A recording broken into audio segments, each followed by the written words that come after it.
What's up, guys? It's Chris. Today's video is going to take you on a journey through time, unraveling how Europe transitioned from a small, inconsequential collection of nations to a global powerhouse influencing the world. Europe's story is one of diverse beginnings, with nations rich in culture, but lacking in the resources and technology that would later propel them to global prominence. However, their story doesn't end there. The Europe of today has shaped the global landscape tremendously. Thank you so much for tuning in today.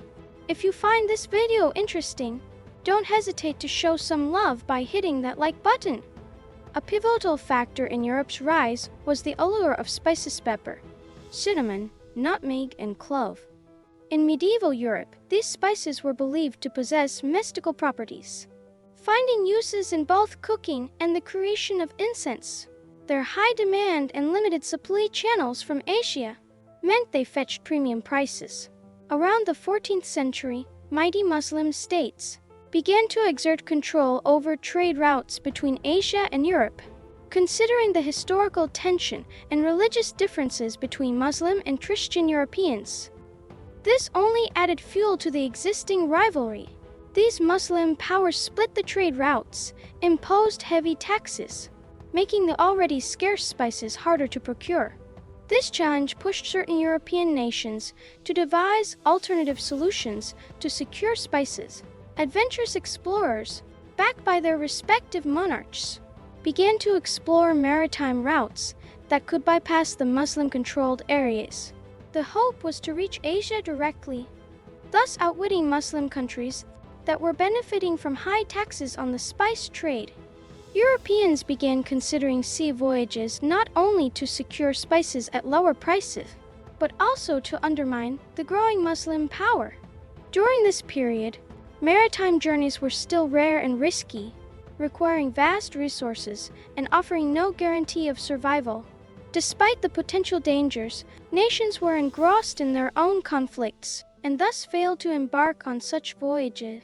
After enduring a series of conflicts, including the crisis of 1383-1385 and the war against Castile, Portugal managed to stabilize under the rule of King John, becoming the first European country to achieve such unity.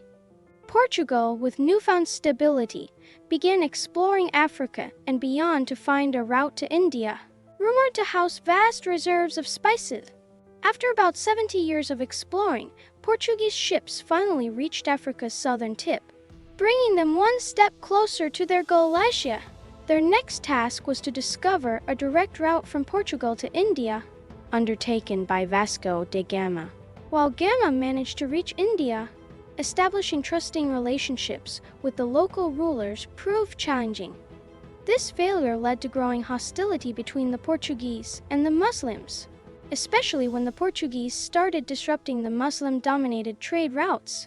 After years of advancements in shipbuilding technology, Portugal's fleet was formidable, equipped with powerful cannons.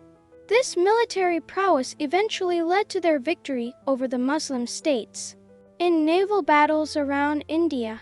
In 1512, Portugal finally reached the Spice Islands, part of modern-day Indonesia, establishing a lucrative trading post there. This success story inspired other European countries, particularly Spain, which embarked on exploration expeditions shortly after Portugal. Guided by the visionary Columbus, believing the Earth to be round, Columbus convinced Spain to support his westward journey from Europe across the Atlantic to reach Asia. Instead, he stumbled upon the Americas. The news of Columbus' discovery of the West Indies ignited disputes between Portugal and Spain, leading to a resolution to draw a new north-south boundary line to avoid further conflicts. Despite realizing later that the Americas were not Asia, Spain continued its exploration ventures. The glory of discovering the westward route was short-lived for Spain, as their journey involved traversing two vast oceans with harsh weather conditions. Instead, Spain focused its efforts on conquering the Americas, extracting valuable resources like gold and silver, and expanding its territories. The methods employed by the Spanish often had a devastating impact on the indigenous populations. These included the forced assimilation of indigenous peoples, leading to significant cultural loss, as well as exploiting existing conflicts between different groups, which further inflamed tensions and often resulted in widespread violence. In 1580, the Spanish king, leveraging his Portuguese royal ancestry, claimed Portugal's assets when the Portuguese king died hairless.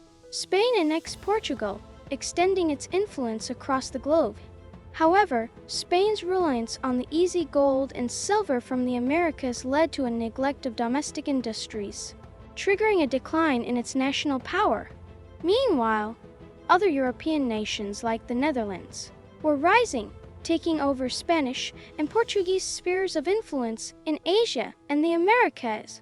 They built massive plantations on indigenous lands in the Americas, cultivating crops that were highly demanded in Europe, and transported them back home for sale, amassing considerable wealth. This newfound wealth fueled the Industrial Revolution, a period characterized by mechanized production that catapulted these European nations to a position of global dominance. With their economies and militaries now amongst the world's strongest, these nations embarked on an era of global expansion and influence. Thank you for watching. Don't forget to like, comment, and subscribe for more insightful content. As always, take care, and I look forward to seeing you in the next video. Until then, goodbye.